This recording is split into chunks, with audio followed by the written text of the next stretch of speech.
Hello everyone, करते हैं आज की क्लास स्टार्ट। लास्ट क्लास में हमने 8 क्वेश्चंस किया, क्वेश्चन नंबर 8 किया था। अब हम करेंगे क्वेश्चन नंबर 9।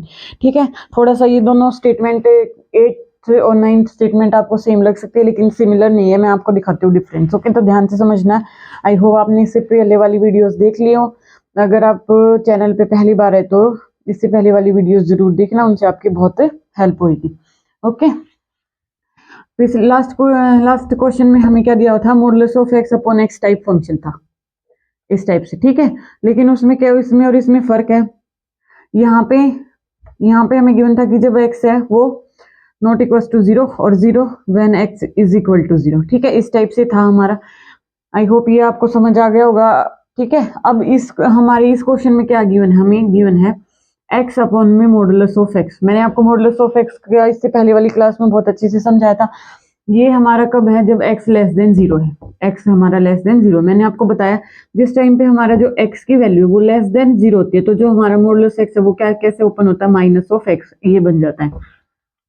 ओके, तो जब हमारा x लेस देन 0 हमें गिवन है तो जो मॉडुलस x है वो हमारा क्या बन जाएगा, माइनस का x बन जाएगा। ठीक है, ये से कैंसिल होकर ये हमारे पास कितना आ गया, माइनस का 1।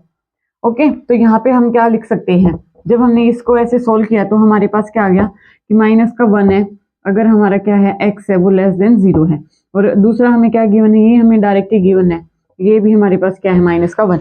इक्वालिटी देखो यहाँ पे है, यहाँ पे लेस देन है, यहाँ पे ग्रेटर देन है। लेस देन ग्रेटर देन का मैं आपको बताती हूँ हर क्वेश्चन में, ये वो 0, ये 1, ये माइनस का 1। लेस देन 0 का मतलब क्या होता है, 0 से छोटी सी थोड़ी सी कम वैल्यू इधर की साइड, हम उसके लेफ्ट में काम करते हैं, उसको बोलते हैं लेफ्ट हैंड लिमिट। और जब ग्रेटर देन लेंगे तो इससे इधर, यानी कि इसके पास बिल्कुल इधर कोई स्मॉल वैल्यू 0 के राइट में। ठीक है, एट 0 तक हम उस पॉइंट 0 पे ही काम करते हैं। ठीक है, अब हमें जब कंटिन्यूटी चेक करनी है तो हम यहाँ पे क्या, किस पे, 0 पे कंटिन्यूटी चेक करेंगे, क्योंकि जिस पे हमारा फंक्शन ब्रेक होता है हम उसी पे उसकी कंटिन्यूटी चेक करते हैं उस फंक्शन की। ठीक है, तो जैसे ही हम क्या करेंगे, at x is equal to 0 पे कंटिन्यूटी चेक करनी है हमें, तो हम सबसे पहले क्या करते हैं, हमारा फंक्शन के अंदर वैल्यू पुट करते हैं, इज इक्वल टू 0। दोनों में फर्क है, इसमें और इस स्टेटमेंट में फर्क है बिल्कुल।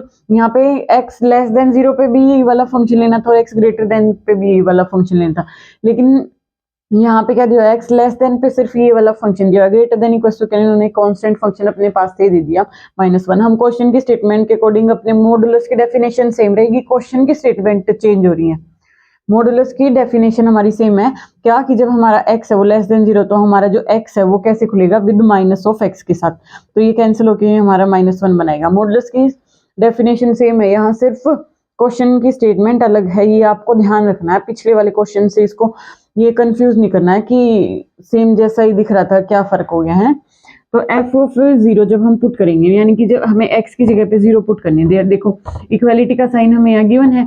जब हम ये मैंने आपको बताया x greater than equal to का साइन क्या होता है, x ग्रेटर देन 0 या फिर x इज इक्वल टू 0। ठीक है, तो इक्वालिटी कहाँ है इस फंक्शन में, तो हमारी जो x इज इक्वल टू पे वैल्यू हमारे क्या आ जाएगी, -1 आ गई। ओके, अब हमें क्या करना होता है, limit x tends to 0 negative, यानी कि हमें लेफ्ट हैंड लिमिट में काम करना होता है, 0 से छोटी कोई भी वैल्यू। यहाँ पे देखो जब हम x लेस देन 0 पे काम करेंगे तो हमारे पास वैल्यू कितनी है, जो हमारा फंक्शन है वो किस में कन्वर्ट हो रखा, -1 में। ये हमने कन्वर्ट किया है, क्यों, कैसे किया है, वो हमारी मॉडुलस की डेफिनेशन लगा के। मॉडुलस की डेफिनेशन हमें क्या कहती है, x लेस देन 0, 0 से छोटी कोई भी x की वैल्यू लेंगे तो हमारी मॉडुलस है वो माइनस ऑफ x में कन्वर्ट हो जाएगा। तो ये हमारे पास क्या होगा, -1 आ गया। और जब हम क्या करेंगे, limit x tends to 0 positive, यानी कि इधर 0 के राइट में कोई भी वैल्यू स्मॉल, तो x ग्रेटर देन 0 पे देखो ये हमारे पास फंक्शन की वैल्यू हमारे पास क्या है, -1 है। अगर मान लिया यहाँ पे x प्लस 1 इस टाइप से कोई फंक्शन दे रखा होता ना, तब हम x की वैल्यू 0 पुट करते, 0 + 1 1 आता। लेकिन अभी हमें क्या है, सिर्फ एक कांस्टेंट फंक्शन -1 गिवन है, तो हम यहाँ पे x को 0 नहीं पुट कर सकते।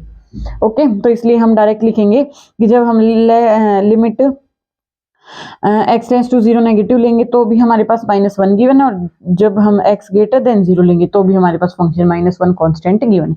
तो अब आप यहाँ से देख सकते हो हमारी जो left hand limit, right hand limit और फंक्शन की वैल्यूज पॉइंट पे तीनों की तीनों हमारी -1 के इक्वल आ रही है।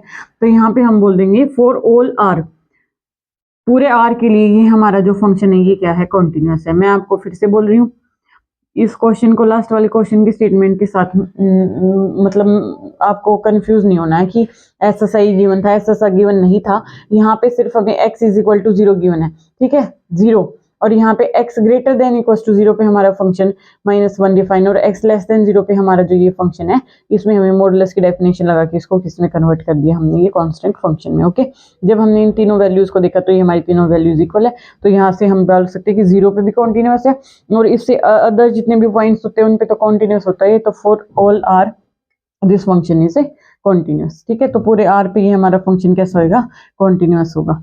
ओके, फिर भी आपको कोई डाउट है तो आप कमेंट करके पूछ सकते हैं, और ज़्यादा से ज़्यादा चैनल को लाइक करें, शेयर करें और सब्सक्राइब करें। Thank you so much.